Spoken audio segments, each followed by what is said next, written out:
ദൈവത്തിന് സ്തോത്രം. നമ്മുടെ ചിന്താവിഷയം ഗലാത്യ ലേഖനം എന്നുള്ളതാണ്. ഗലാത്യ ലേഖനം 4-ാം അധ്യായത്തിൻ്റെ 9-ാമത്തെ വാക്യത്തിൽ അപ്പോസ്തലനായ പൗലോസ് വിശ്വാസികളെ വിളിക്കുന്നൊരു പേരുണ്ട്. എന്താണ്? നമുക്ക് വായിച്ചു കേൾക്കാം. ഇപ്പോഴോ ദൈവത്തെ അറിഞ്ഞും വിശേഷാൽ ദൈവം നിങ്ങളെ അറിഞ്ഞുമിരിക്കെ. ദൈവത്തിന് സ്തോത്രം. പ്രിയപ്പെട്ടവരെ, ഒരു ക്രിസ്ത്യാനിയെ അപ്പോസ്തലൻ വിളിക്കുന്ന പേരാണ് ദൈവത്തെ അറിയാവുന്ന ജനം. ദൈവത്തെ നേരിട്ടറിയാവുന്ന ജനം. ദൈവത്തെ അവർക്ക് നേരിട്ടറിയാം. ദൈവത്തിൻ്റെ സ്വഭാവം അവർക്കറിയാം. ദൈവത്തിൻ്റെ ഹിതം അവർക്കറിയാം. ദൈവത്തിൻ്റെ ആലോചന അവർക്കറിയാം. ആ ദൈവത്തോടു കൂടെ എങ്ങനെ നടക്കണമെന്ന് അവർക്കറിയാം. ആ ദൈവത്തെ അനുസരിക്കേണ്ടത് എങ്ങനെയാണെന്ന് അവർക്കറിയാം. അതാണ് അപ്പോസ്തലൻ പറയുന്നത്, ദൈവത്തെ അറിഞ്ഞും ശേഷാൽ ദൈവം നിങ്ങളെ അറിഞ്ഞുമിരിക്കെ. ഇനിയും ആദ്യ പാഠങ്ങളിലേക്ക് പോകരുതെന്നെല്ലാം പറയും. അത് നമുക്ക് പിന്നീട് ചിന്തിക്കാം. ദൈവത്തെ അറിയുക. ദൈവമക്കളെ, എപ്പോഴാണ് നാം ദൈവത്തെ അറിയാൻ തുടങ്ങുക? എപ്പോഴാണ് ഞാൻ ദൈവത്തെ അറിയാൻ തുടങ്ങുക? സങ്കല്പത്തിൽ ഒരു ദൈവമുണ്ട്. ഞാൻ ക്രിസ്ത്യാനിയാണ്, അതുകൊണ്ട് വേദപുസ്തകമുണ്ടെന്ന് എനിക്കറിയാം, ക്രിസ്തു ഉണ്ടെന്ന് എനിക്കറിയാം, മാലാഖമാരുണ്ടെന്നറിയാം, സ്വർഗമുണ്ടെന്നൊക്കെല്ലാം കേട്ടിട്ടുണ്ട്. കർത്താവ് രണ്ടാമത് വരുമെന്നെല്ലാം പറഞ്ഞ് പള്ളിയിൽ ആരാധനയ്ക്ക് കുർബാനയുടെ അവസാനം കാസായും പിലാസായും എടുത്ത് വരുമ്പോൾ കർത്താവിൻ്റെ രണ്ടാമത്തെ വരവാണെന്നെല്ലാം സങ്കല്പങ്ങൾ നമ്മൾക്കുണ്ട്. പക്ഷേ ദൈവത്തെ അറിയാൻ തുടങ്ങുന്നത് എപ്പോഴാണ്? അനുഭവത്തിലൂടെ എനിക്ക് പറയാൻ സാധിക്കും, ഞാൻ രക്ഷിക്കപ്പെട്ടപ്പോഴാണ്. എനിക്ക് മനസാന്തരം വന്നപ്പോഴാണ് ഞാൻ ദൈവത്തെ അറിയാൻ തുടങ്ങിയത്. എന്നുവെച്ചാൽ ദൈവത്തിൻ്റെ സ്വഭാവം അറിയാൻ തുടങ്ങി. ദൈവത്തിൻ്റെ സ്വഭാവം അറിയുക എന്ന് പറഞ്ഞാൽ എന്താ? എൻ്റെ എല്ലാ പ്രവൃത്തിയും ദൈവം ഇഷ്ടപ്പെടില്ല. എൻ്റെ പ്രാർത്ഥന ദൈവം കേൾക്കുമെന്നുള്ളത് മാത്രമല്ല, എൻ്റെ എല്ലാ പ്രവൃത്തിയും, എൻ്റെ എല്ലാ വാക്കും, എൻ്റെ എല്ലാ ചിന്തകളും, എൻ്റെ എല്ലാ നിരൂപണവും ദൈവം അംഗീകരിക്കില്ല. അതൊന്നും ദൈവത്തിന് മുമ്പാകെ വിലപ്പോവില്ല. അതിനൊന്നും ദൈവത്തിന് മുമ്പാകെ വിലയില്ല. ഇത് ഞാൻ മനസ്സിലാക്കാൻ തുടങ്ങി. അതാണ് ഞാൻ ദൈവത്തെ അറിയാൻ തുടങ്ങി എന്ന് പറയുന്നത്. ദൈവത്തിന് സ്തോത്രം. ദൈവമക്കളെ, ദൈവത്തെ അറിയുക. ഇതാ വാസ്തവത്തിൽ ഒരു ബന്ധം സ്ഥാപിക്കുകയാണ്. അവിടെ ഒരു ബന്ധം സ്ഥാപിച്ചു. നാം സ്വർഗസ്ഥനായ പിതാവേ എന്ന് കാണാതെ പഠിച്ചു നാം പറയുന്നുണ്ട്. പക്ഷേ വാസ്തവത്തിൽ എത്ര പേര് ആ പിതാവും മകനും തമ്മിലുള്ള ബന്ധം സ്ഥാപിച്ചിട്ടുണ്ട്? ആ ബന്ധം നാം സ്ഥാപിച്ചിട്ടുണ്ടോ? ആ ബന്ധം സ്ഥാപിക്കാതെയാണ് നാം കാണാതെ പഠിച്ച് ആ പ്രാർത്ഥന ചൊല്ലിക്കൊണ്ടു പോകുന്നത്. നാം ആ ബന്ധമാണ് സ്ഥാപിക്കേണ്ടത്. യോഹന്നാന്റെ സുവിശേഷം 3-ാം അധ്യായം നിങ്ങൾ കഴിയുമെങ്കിൽ എല്ലാവരും വായിക്കുന്നത് നല്ലതാണ്. യോഹന്നാന്റെ സുവിശേഷമാണ് വേദപുസ്തകത്തിൽ ആദ്യന്തരമായിട്ട് തന്നെ വായിക്കേണ്ട പുസ്തകമെന്ന് പറയാം. കാരണം അതിനകത്താണ് വായിക്കുമ്പോഴാണ് ഈ യേശു, കർത്താവായ യേശു, അവൻ ആരാണെന്നും അവൻ്റെ പ്രവൃത്തി എന്താണെന്നും അവൻ ചെയ്തതെന്താണെന്നെല്ലാം ആ സ്വർഗീയമായ ഭാഷയിൽ വിവരിച്ചിരിക്കുന്നത്. അതുകൊണ്ട് വേദപുസ്തകം ആദ്യമായി വായിക്കുന്നവർ യോഹന്നാന്റെ സുവിശേഷം വായിച്ച് തുടങ്ങുന്നത് നല്ലതായിരിക്കും. അതിൻ്റെ 3-ാം അധ്യായം ഏറ്റവും പ്രധാനപ്പെട്ട അധ്യായമാണ്. 3-ാം അധ്യായം അതിലെന്താണ് പഠിപ്പിക്കുന്നത്? അതിൽ ആദ്യം പഠിപ്പിക്കുന്ന വിഷയം എങ്ങനെയാണ് ഒരു മനുഷ്യൻ വീണ്ടും ജനിക്കുക. ദൈവമക്കളെ, എങ്ങനെയാണ് വീണ്ടും ജനനം നടക്കുക? ആരാണ് വീണ്ടും ജനനം തരുന്നത്? എങ്ങനെയാണ് ഒരു മനുഷ്യൻ ദൈവത്തെ അറിയുന്നവനായി വീണ്ടും ജനിക്കുന്നത്? എങ്ങനെയാണ് മാനസാന്തരം ഉണ്ടാകുന്നത്? എങ്ങനെയാണ് ഞാനൊരു ദൈവവേദലായി തീരുന്നത്? ഇത് നമ്മുടെ കന്യയുള്ള കർത്താവ് അന്നത്തെ പരീക്ഷ പ്രമാണിയായ നിക്കോദീമോസിന് പറഞ്ഞു കൊടുക്കുന്നുണ്ട്. പ്രിയപ്പെട്ടവരെ, നിക്കോദീമോസ് ഒരു ഭാഗ്യവാനാണെന്ന് ഞാൻ പറയും. കാരണം ജീവനുള്ള ദൈവത്തിൻ്റെ ഏറ്റവും മർമ്മപ്രധാനമായ ഉപദേശം അവന് കേൾക്കാൻ സാധിച്ചു. പെട്ടെന്നൊന്നും മാറിയില്ലെങ്കിലും ക്രിസ്തുവിൻ്റെ ക്രൂശുമരണം കഴിയുമ്പോൾ നാം ഈ നീക്കോദിമോസിനെ കാണുന്നുണ്ട്. ദൈവമക്കളെ, സത്യം അറിയുന്നതൊരു ഭാഗ്യമാണ്. സത്യം അറിയുന്നതാണ് ഒരു ഭാഗ്യം. നീക്കോദിമോസിനാണ് ആ ഭാഗ്യം ലഭിച്ചത്. അവൻ ചോദിച്ചിട്ടല്ല, യേശു പറഞ്ഞു കൊടുത്തു എങ്ങനെയാണ് വീണ്ടും ജനനം നടക്കുന്നതെന്ന്. അവൻ ആവശ്യക്കാരനായി ചോദിച്ചില്ല, യേശുവിനോട് എങ്ങനെയാണ് വീണ്ടും ജനിക്കുന്നത് ചോദിച്ചില്ല. പക്ഷേ അവൻ്റെ ഹൃദയം അറിയുന്ന ദൈവം അവന് വീണ്ടും ജനനം എങ്ങനെയാണെന്നും അതെന്താണെന്നും സവിസ്തരമായിട്ട് പറഞ്ഞു കൊടുത്തു. ദൈവമക്കളെ, ജീവനുള്ള കർത്താവായ യേശു ക്രിസ്തു ഞാൻ ചോദിച്ചിട്ടല്ല എനിക്ക് വീണ്ടും ജനനം തന്നത്. എൻ്റെ ഹൃദയം അറിയുന്ന കർത്താവ് ആ അനുഭവം എനിക്ക് തരികയാണ് ചെയ്തത് എൻ്റെ 35-ാമത്തെ വയസ്സിൽ. ആ അനുഭവമാണ് ജീവിതത്തിലെ ഏറ്റവും ശ്രേഷ്ഠമായ അനുഭവം. എൻ്റെ ആത്മീയ ജീവിതത്തിൽ ഏറ്റവും ശ്രേഷ്ഠമായ അനുഭവം ഏതാണെന്ന് ചോദിച്ചാൽ ആ വീണ്ടും ജനനത്തിലാണ് അത് ആരംഭിക്കുന്നത് തന്നെ. അതെൻ്റെ ഹൃദയമറിയുന്ന ദൈവം എനിക്ക് തരികയാണ് ചെയ്തത്. പ്രിയപ്പെട്ടവരെ, അത് നിങ്ങൾ അനുഭവിച്ചിട്ടുണ്ടോ? ഇല്ലെങ്കിൽ നിങ്ങൾ ആഗ്രഹിക്കണം. കാരണം അത് പരിശുദ്ധാത്മാവിൻ്റെ പ്രവർത്തനമാണ്. അത് പരിശുദ്ധാത്മാവ് ഉള്ളിടത്ത് മാത്രമേ നടക്കുകയുള്ളൂ. പരിശുദ്ധാത്മാവിൻ്റെ പ്രവർത്തനം നടക്കുന്നിടത്താണ് വീണ്ടും ജനനം നടക്കുന്നത്. ഇവിടെ പരിശുദ്ധാത്മാവിൻ്റെ പ്രവർത്തനം ഉള്ളതുകൊണ്ട് ഇവിടെ വീണ്ടും ജനനം നടക്കും. നിങ്ങൾ ആഗ്രഹത്തോടെ ഇരുന്നാൽ മാത്രം മതി. കർത്താവേ, ആ ഒരു അനുഭവം എനിക്ക് തരണമേ എന്നുള്ളതായ കൊതിയോടുകൂടെ നിങ്ങൾ ഇരുന്നാൽ പരിശുദ്ധാത്മാവാണ് ആ അനുഭവം തരുന്നത്. പരിശുദ്ധാത്മാവ് മനുഷ്യൻ്റെ ഹൃദയത്തെ മാറ്റിയെടുക്കുന്ന ഒരു അനുഭവമാണത്. ഒരു മാറ്റം ആരംഭിക്കുകയാണ്. അത് ആത്മാവ് ചെയ്യുന്നൊരു കാര്യമാണ്. അതൊരു ദേവാലയം, പള്ളി ചെയ്യുന്ന കാര്യമല്ല, ഒരു വ്യക്തി ചെയ്യുന്ന കാര്യമല്ല, ഒരു പ്രസ്ഥാനം ചെയ്യുന്ന കാര്യമല്ല. ദൈവത്തിൻ്റെ പരിശുദ്ധാത്മാവ് മനുഷ്യൻ്റെ ഹൃദയത്തിൽ ചെയ്യുന്ന ഒരത്ഭുത പ്രക്രിയയാണ് അവന് മാനസാന്തരം അഥവാ വീണ്ടും ജനനം എന്ന് പറയുന്നത്. അത് അനുഭവിച്ചിട്ടുള്ളവർക്കറിയാം ഹൃദയം മാറിയത്. ആ വീണ്ടും ജനനം നടക്കുന്ന ആ ദിവസം, അതിൻ്റെ പിറ്റേ ദിവസം തന്നെ എന്തൊരു മാറ്റം! പഴയതുപോലെയുള്ള ചിന്തകളില്ല, തോന്നലുകളില്ല, ആസക്തികളില്ല. പ്രിയപ്പെട്ടവരെ, അതുവരെ ഉണ്ടായിരുന്നത് പോലെയുള്ള ആ മനോഭാവമില്ല, ആ ഭയമില്ല, ആ നിരാശയില്ല, ആ വെറുപ്പില്ല, ഭാര്യയോടുമില്ല, ആരോടുമില്ല. ആ വീണ്ടും ജനനം നടന്ന അനുഭവം ഞാൻ ഓർക്കുക. കർത്താവേ, നീ എൻ്റെ ഹൃദയത്തിലേക്ക് വരണമേ എന്ന് വിളിച്ച ആ ദിവസത്തിൻ്റെ പിറ്റേ ദിവസം മുതൽ അത് അനുഭവിക്കാൻ തുടങ്ങി. ദൈവമക്കളെ, നിങ്ങളും വിളിക്കൂ. ആ നല്ലവനായ യേശുവിനെ ഹൃദയത്തിലേക്ക് വിളിക്കൂ. നിങ്ങൾക്കറിയാം ആ അനുഭവം നിങ്ങളിൽ ആരംഭിച്ചത് നിങ്ങളുടെ പഴയ മനുഷ്യൻ്റെ ആ പ്രകൃതം മാറുന്നത്. ആ വീണ്ടും ജനനം അത് പരിശുദ്ധാത്മാവിൻ്റെ പ്രവർത്തനമാണെന്ന് യേശു ക്രിസ്തു പറഞ്ഞു കൊടുത്തു. ദൈവമക്കളെ, നാം കൊതിക്കണം. വാസ്തവത്തിൽ അന്ധനായൊരു വ്യക്തിയുടെ ആഗ്രഹം എന്താ? അന്ധനായൊരു വ്യക്തിയുടെ ആഗ്രഹം എന്താ? ആരെങ്കിലും എൻ്റെ കയ്യെ പിടിച്ചെന്നെ നടത്തിക്കൊണ്ട് നടക്കണമെന്നാണോ ആഗ്രഹം? ഒരിക്കലുമല്ല. അന്ധനായ വ്യക്തിയുടെ ആഗ്രഹം എനിക്ക് തന്നെത്താനെ കാഴ്ചയുള്ളവനാകണം, തന്നെത്താനെ നടക്കണമെന്നാണ്. അതുപോലെ നമ്മുടെയും ആഗ്രഹം അതായി മാറണം. എനിക്ക് തന്നെത്താൻ യേശുവിനോട് പ്രാർത്ഥിക്കണം. എനിക്ക് തന്നെത്താൻ യേശുവിനോട് സമർപ്പണം പറയണം.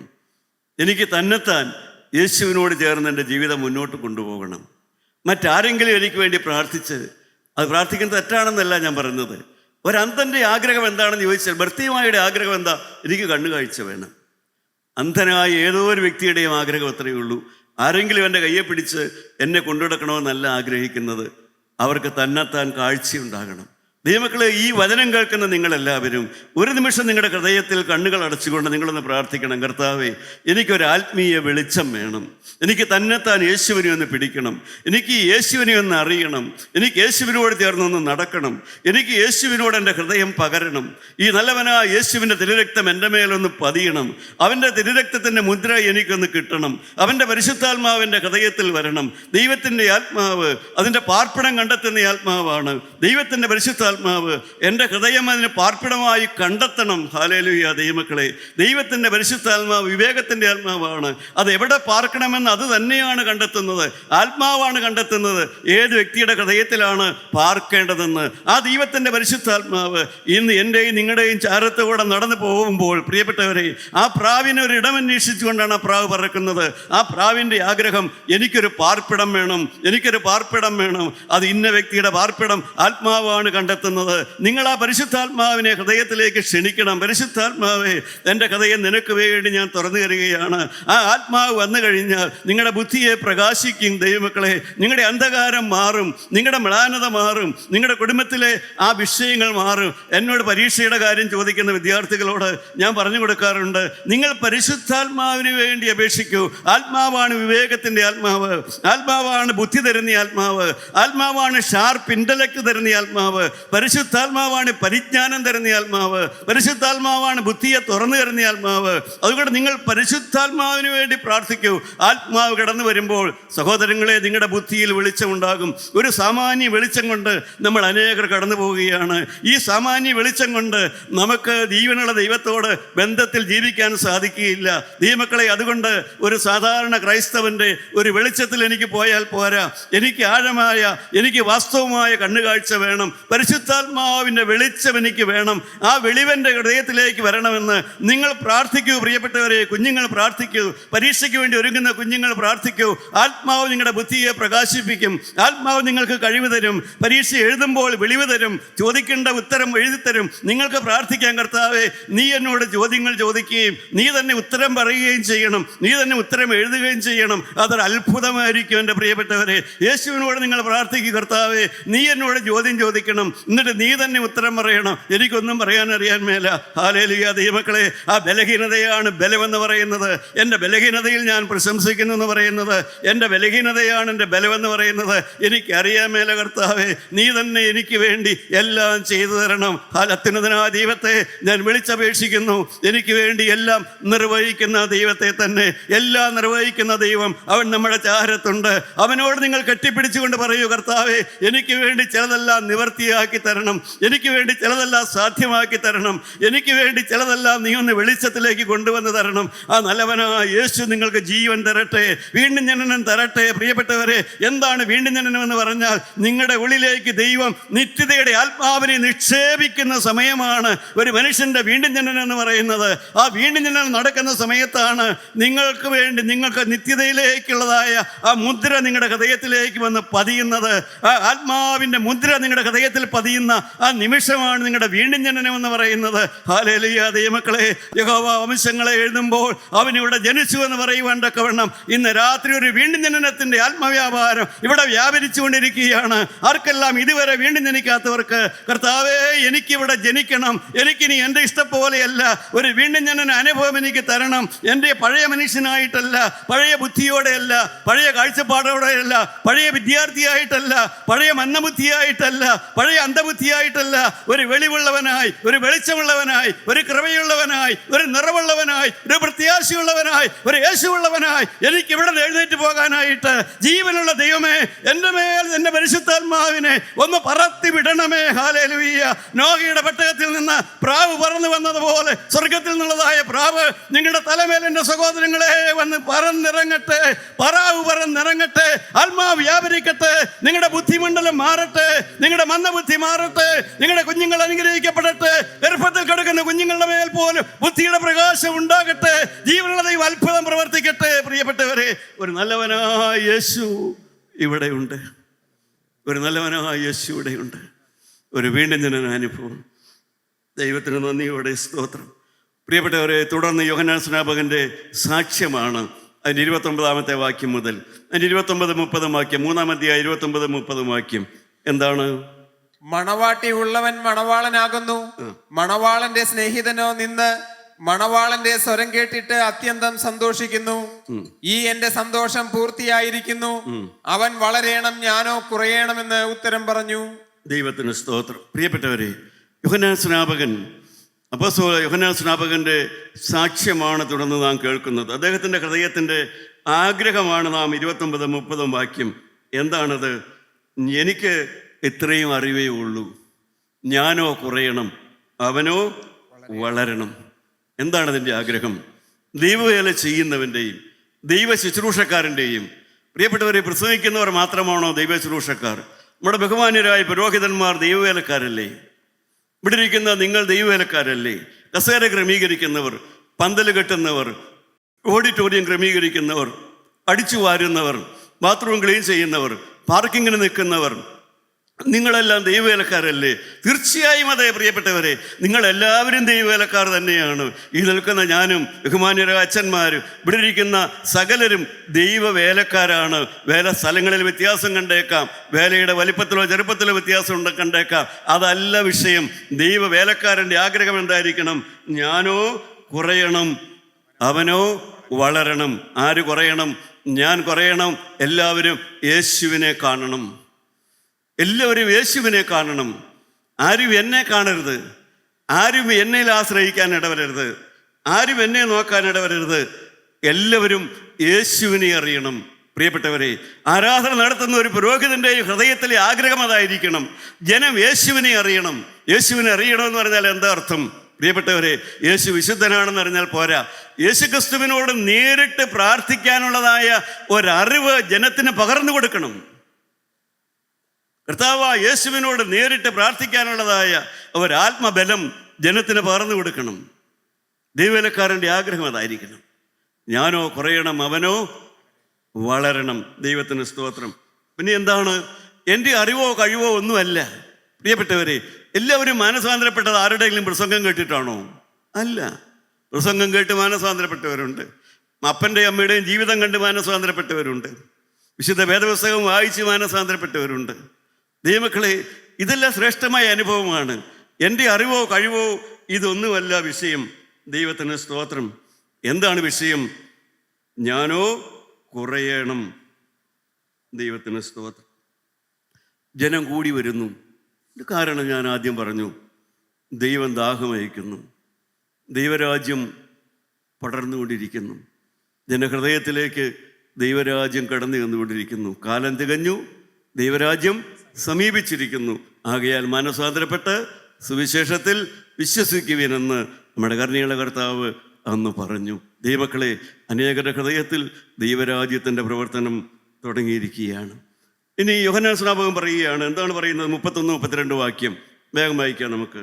മേലിൽ നിന്ന് വരുന്നവൻ എല്ലാവർക്കും മീതെയുള്ളവൻ, ഭൂമിയിൽ നിന്നുള്ളവൻ ഭൗമികനാകുന്നു. ഭൗമികമായത് സംസാരിക്കുന്നു.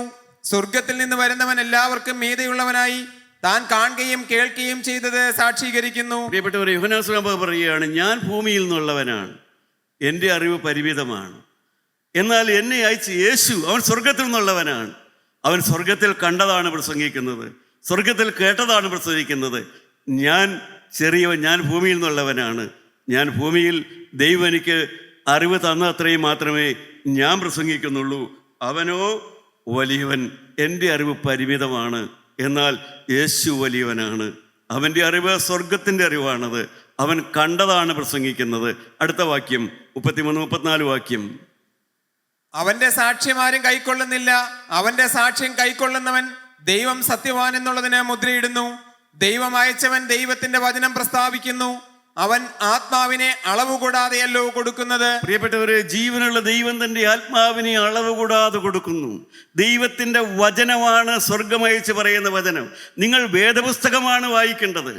നിങ്ങൾ വേദപുസ്തകം തന്നെ വായിക്കണം. ദൈവമക്കളെ, മറ്റ് പുസ്തകങ്ങൾ വായിക്കരുതെന്നല്ല, ഞാനും വായിക്കാറുണ്ട്. പക്ഷേ നിങ്ങൾ വേദപുസ്തകം വായിക്കുമ്പോൾ അത് ദൈവത്തിൻ്റെ അറിവാണ്. അത് സ്വർഗം കണ്ട വചനമാണ്. അത് സ്വർഗത്തിലെ അധികാരത്തിൻ്റെ വചനമാണ്. അത് സ്വർഗത്തിലെ ശക്തിയുള്ള വചനമാണ്. അത് സ്വർഗത്തിലെ ജീവനുള്ള വചനമാണ്. ആ വേദപുസ്തകത്തിൽ നിന്നുള്ളതായ ജീവൻ മറ്റൊരിടത്തും നമുക്ക് കിട്ടുകയില്ല. അതുകൊണ്ടാണ് പറയുന്നത്, പുസ്തകങ്ങൾ വായിച്ചുള്ള അറിവല്ല വേണ്ടത്, വേദപുസ്തകത്തിൽ നിന്നുള്ളതായ അറിവാണ് വേണ്ടത്. കാരണം അത് ദൈവം കൽപ്പിച്ചതാണ്, അത് ദൈവത്തിൻ്റെതാണ്, അത് ദൈവത്തിൻ്റെ മുദ്രയുള്ളതാണ്, അത് സ്വർഗത്തിൽ സ്ഥിരമായുള്ളതാണ്. അതുകൊണ്ട് അതുകൊണ്ട് എന്നെ കേൾക്കുന്ന പ്രിയപ്പെട്ടവരെ, നിങ്ങൾ ദൈവവേലയ്ക്ക് പോകുന്നെങ്കിലും ജനത്തിന് പറഞ്ഞു കൊടുക്കണം, നിങ്ങൾ വേദപുസ്തകം തന്നെ വായിക്കണം. പ്രസംഗം കേട്ടാൽ പോരാ പ്രിയപ്പെട്ടവരെ, നിങ്ങൾ ദൈവത്തിൻ്റെ വചനം വായിക്കണം. ഞാൻ പ്രസംഗിക്കുന്ന പ്രസംഗം നിങ്ങൾ ചെവി കൊണ്ടാണ് കേൾക്കുന്നത്, എന്നാൽ മറ്റൊരാൾ നിങ്ങളുടെ ഹൃദയത്തോട് സംസാരിക്കുന്നുണ്ട്. ഞാൻ പറയുന്നത് നിങ്ങളുടെ ചെവിയിലേക്കാണ് വരുന്നത്, എന്നാൽ മറ്റൊരുത്തൻ്റെ ആത്മാവ് നിങ്ങളുടെ ഹൃദയത്തിൻ്റെ ഉള്ളിലേക്ക് വരുന്നുണ്ട്. അതോർത്താണ് ഞാൻ ദൈവത്തെ സ്തുതിക്കുന്നത്. ഞാൻ പറയുന്നത് നിങ്ങളുടെ ചെവിയിലേക്കാണ്, എന്നാൽ ചെവിയല്ല. മറ്റൊരുത്തൻ എൻ്റെ മുമ്പിൽ നിന്നുകൊണ്ട് നിങ്ങളുടെ ഹൃദയത്തോട് സംസാരിക്കുന്നുണ്ട്. അവനാണ് നിങ്ങളുടെ ഹൃദയത്തെ ആശ്വസിപ്പിക്കുന്നത്, അവനാണ് നിങ്ങളുടെ ഹൃദയത്തെ ബലപ്പെടുത്തുന്നത്, അവനാണ് നിങ്ങളുടെ ഹൃദയത്തെ ഉറപ്പിക്കുന്നത്, അവനാണ് നിങ്ങളെ സ്തുതിക്കാൻ പഠിപ്പിക്കുന്നത്, അവനാണ് സ്തോത്രം പറയാൻ പഠിപ്പിക്കുന്നത്, അവനാണ് പാട്ടുപാടാൻ പഠിപ്പിക്കുന്നത്, അവനാണ് എനിക്ക് നല്ലത് വരുമെന്ന് ഹൃദയത്തിൽ നിർണയം തരുന്നത്. ഞാനല്ല, എൻ്റെ മുമ്പിൽ നിൽക്കുന്ന ഒരുവനുണ്ട്, അവനാണ് നിങ്ങളുടെ ഹൃദയത്തോട് സംസാരിക്കുന്നത്. ഹല്ലേലൂയ. ദൈവമക്കളെ, നിങ്ങൾ വിശ്വസിക്കൂ, ഒരാൾ നിങ്ങളുടെ ഹൃദയത്തോട് ഇപ്പോൾ സംസാരിച്ചു കൊണ്ടിരിക്കുകയാണ്. അത് കാൽവരിയിൽ എനിക്ക് നിങ്ങൾക്ക് വേണ്ടി മരിച്ച ജീവനുള്ള കർത്താവാണ്. എൻ്റെ നാവിൽ കൂടെ അവൻ പറയുന്നേ ഉള്ളൂ, പക്ഷേ അവൻ നിങ്ങളുടെ ഹൃദയത്തോട് സംസാരിച്ചു കൊണ്ടിരിക്കുകയാണ്. മകളെ, നിനക്ക് ആശയ്ക്ക് വകയുണ്ട്. മകനെ, നിനക്ക് ഭാവിയുണ്ട്. കുഞ്ഞെ, നിനക്കൊരു പ്രതീക്ഷയ്ക്ക് വകയുണ്ട്. നിനക്ക് വേണ്ടി ഞാൻ കരുതുന്നുണ്ട്. ഒരൊറ്റ വാക്കൂടെ വായിച്ച് നമുക്ക് അവസാനിപ്പിക്കാം. 35-ാമത്തെ വാക്യം. പിതാവ് പുത്രനെ സ്നേഹിക്കുന്നു, സകലവും അവന്റെ കയ്യിൽ കൊടുത്തുമിരിക്കുന്നു. സകലവും അവൻ്റെ കയ്യിൽ കൊടുത്തു വിട്ടിരിക്കുന്നു. ഹല്ലേലൂയ. പ്രിയപ്പെട്ടവരെ, നിങ്ങൾക്ക് വേണ്ടതെല്ലാം അവൻ്റെ കയ്യിലുണ്ട്. ഹല്ലേലൂയ. നമ്മുടെ തലകളെ നമുക്ക് വണക്കാം. നിങ്ങൾക്ക് വേണ്ടതെല്ലാം അവൻ്റെ കയ്യിൽ കൊടുത്തു വിട്ടിരിക്കുന്നു. നിങ്ങൾ കേട്ടല്ലോ, നിങ്ങളുടെ കേൾക്കേണ്ടതല്ല, നിങ്ങളുടെ പ്രാർത്ഥനയ്ക്കുള്ള മറുപടി അവൻ്റെ കയ്യിൽ കൊടുത്തു വിട്ടിരിക്കുന്നു. ഹല്ലേലൂയ. യേശുവിൻ്റെ കയ്യിൽ കൊടുത്തു വിട്ടിരിക്കുന്നു. നിങ്ങൾക്കുള്ള ഉത്തരം യേശുവിൻ്റെ കയ്യിൽ കൊടുത്തു വിട്ടിരിക്കുന്നു. നിങ്ങൾക്കുള്ള കുഞ്ഞിനെ യേശുവിൻ്റെ കയ്യിൽ കൊടുത്തു വിട്ടിരിക്കുന്നു. നിങ്ങൾക്ക് വേണ്ട സൗഖ്യം യേശുവിൻ്റെ കയ്യിൽ കൊടുത്തു വിട്ടിരിക്കുന്നു. നിങ്ങൾക്ക് വേണ്ട കുടുംബസമാധാനം യേശുവിൻ്റെ കയ്യിൽ കൊടുത്തു വിട്ടിരിക്കുന്നു. നിങ്ങൾക്ക് വേണ്ട വീടും നിങ്ങൾക്ക് വേണ്ട ഉപജീവനവും യേശുവിൻ്റെ കയ്യിൽ കൊടുത്തു വിട്ടിരിക്കുന്നു. നിങ്ങൾക്ക് വേണ്ടതായ ആത്മാവിൻ്റെ ശുദ്ധീകരണം യേശുവിൻ്റെ കയ്യിൽ കൊടുത്തു വിട്ടിരിക്കുന്നു. അവൻ സകലവും അവൻ്റെ കയ്യിൽ കൊടുത്തിരിക്കുന്നു. പ്രിയപ്പെട്ടവരെ, ഹല്ലേലൂയ, ഹല്ലേലൂയ. ആർക്കെല്ലാം വിശ്വസിക്കാൻ തോന്നുന്നുണ്ട്? യേശുവിൻ്റെ കയ്യിൽ ദൈവം കൊടുത്തു വിട്ടിട്ടുണ്ട്. അവൻ എൻ്റെ കയ്യിലേക്ക് അടുത്ത് വരുന്നുണ്ട്. ഞാൻ കൈ നീട്ടുകയാണ്. ഹല്ലേലൂയ. അവൻ്റെ കയ്യിലേക്ക് കൊടുത്തു വിട്ടിട്ടുണ്ട്. സ്വർഗം കൊടുത്തു വിട്ടിട്ടുണ്ട്. നിങ്ങൾക്ക് വേണ്ടത് കൊടുത്തു വിട്ടിട്ടുണ്ട്. നിങ്ങളുടെ പ്രാർത്ഥനയ്ക്ക് മറുപടി കൊടുത്തു വിട്ടിട്ടുണ്ട്. നിങ്ങളുടെ ആശയ്ക്ക് മറുപടി കൊടുത്തു വിട്ടിട്ടുണ്ട്. നിങ്ങളുടെ ആഗ്രഹങ്ങൾക്ക് സബലീകരണം കൊടുത്തു വിട്ടിട്ടുണ്ട്. നിങ്ങൾക്ക് പാപമോചനം കൊടുത്തു വിട്ടിട്ടുണ്ട്. നിങ്ങൾക്ക് ദൈവരാജ്യം കൊടുത്തു വിട്ടിട്ടുണ്ട്. നിങ്ങൾക്ക് പ്രത്യാശ കൊടുത്തു വിട്ടിട്ടുണ്ട്. Hallelujah, hallelujah. ദൈവജനമേ, മുന്നോട്ട് പോകാനുള്ള പാത തെളിച്ചു വിടുന്നുണ്ട്. മകളെ, നിനക്കൊരു ഭാവിയുണ്ട് എന്നുള്ളതായ ആ ഉറപ്പ് ദൈവം കൊടുത്തു വിട്ടിട്ടുണ്ട്. ഉറപ്പുള്ളവർ, ദൈവമക്കളെ, കർത്താവിൻ്റെ കയ്യിൽ നിന്ന് വാങ്ങുവാൻ ആഗ്രഹമുള്ളവർ കരങ്ങൾ ഉയർത്തി കർത്താവിനോട് മേടിക്കുക. പിതാവേ, നിന്റെ പുത്രനായ യേശുവിന് കൊടുത്തു വിട്ടത് എനിക്ക് തരണമേ. Hallelujah, hallelujah. യേശുവിൻ്റെ കയ്യിൽ കൊടുത്തു വിട്ടിട്ടുണ്ട്. അവൻ്റെ കയ്യിൽ മാത്രമേ കൊടുത്തു വിട്ടിട്ടുള്ളൂ. അവൻ്റെ കയ്യിൽ നിന്ന് നമുക്ക് ഏറ്റുവാങ്ങാം. അവൻ്റെ കയ്യിൽ നിന്ന് ഏറ്റുവാങ്ങാം. നല്ലൊരു ജീവിതം ഏറ്റുവാങ്ങാം. വിശുദ്ധി ഏറ്റുവാങ്ങാം. സമാധാനം ഏറ്റുവാങ്ങാം. ശുദ്ധീകരണം ഏറ്റുവാങ്ങാം. കുഞ്ഞുങ്ങളെ ഏറ്റുവാങ്ങാം. വിവാഹം ഏറ്റുവാങ്ങാം. വിദ്യാഭ്യാസം ഏറ്റുവാങ്ങാം. മാതാപിതാക്കന്മാരെ നോക്കാനുള്ള ആ സമർപ്പണം ഏറ്റുവാങ്ങാം. സമാധാന മരണത്തിനുള്ളതായ ആ ധൈര്യം ഏറ്റുവാങ്ങാം. ഹല്ലേലൂയ. സമാധാനത്തോടെ മരിക്കാനുള്ള ആത്മാവിൻ്റെ ധൈര്യം നമുക്ക് ഏറ്റുവാങ്ങാം. നിത്യജീവന് വേണ്ടി പ്രാർത്ഥിക്കാനുള്ള ഒരുക്കം നമുക്ക് ഏറ്റുവാങ്ങാം. ഒന്നുറങ്ങാനുള്ള കഴിവ് കർത്താവിൻ്റെ കയ്യിൽ നമുക്ക് ഏറ്റുവാങ്ങാം. ഹല്ലേലൂയ. സ്വർഗീയ പിതാവേ, ഈ നല്ല സമയത്തിനായി സ്തോത്രം. നിൻ്റെ മക്കൾക്ക് കൊടുക്കുവാൻ നീ കൊണ്ടുവന്നിട്ടുള്ളത് കൊണ്ട് നന്ദിയോടെ സ്തോത്രം. അവരുടെ ബലഹീന കരങ്ങളിലേക്ക് വെച്ചു കൊടുക്കണം ഈ കർത്താവേ. നിൻ്റെ മുറിവാർന്ന കരം കൊണ്ട് അവരുടെ ഈ ബലഹീനതയുള്ളതും കുറവുള്ളതും കുറ്റമുള്ളതുമായ ആ കൈകളിലേക്ക് വെച്ചു കൊടുക്കണമേ. മദ്യം പിടിച്ച കൈകളിലേക്ക്, ഭാര്യയെ തല്ലിയ കൈകളിലേക്ക്, ഭർത്താവിന് തറുതല പറഞ്ഞ ആ സഹോദരിമാരുടെ നാവിലേക്ക് നിൻ്റെ സ്തുതി ഒന്ന് പകർന്നു കൊടുക്കണമേ. ഹല്ലേലൂയ. ക്ഷമ ചോദിക്കാനുള്ളൊരു മനസ്സ് പകർന്നു കൊടുക്കണമേ. ഐക്യം പകർന്നു കൊടുക്കണമേ. സ്നേഹം പകർന്നു കൊടുക്കണമേ. ഞങ്ങളുടെ കൂട്ടായ്മയിലേക്ക് തരാനുള്ളത് തരണമേ കർത്താവേ. ഞങ്ങൾക്ക് എല്ലാവർക്കുമായിട്ട് തരണമേ കർത്താവേ. ഞങ്ങളുടെ കൂട്ടായ്മയ്ക്ക് വേണ്ട ഐക്യം തരണമേ. ഞങ്ങളുടെ കൂട്ടായ്മയ്ക്ക് വേണ്ട സ്നേഹം തരണമേ. ഞങ്ങളുടെ കൂട്ടായ്മയ്ക്ക് വേണ്ട ഒരു മനസ്സ് തരണമേ കർത്താവെ. അനുഗ്രഹിക്കണമേ. യേശു മൂലം പ്രാർത്ഥിക്കുന്നു. കൃപയോട് ഉത്തരം തരുമാറാകണമേ.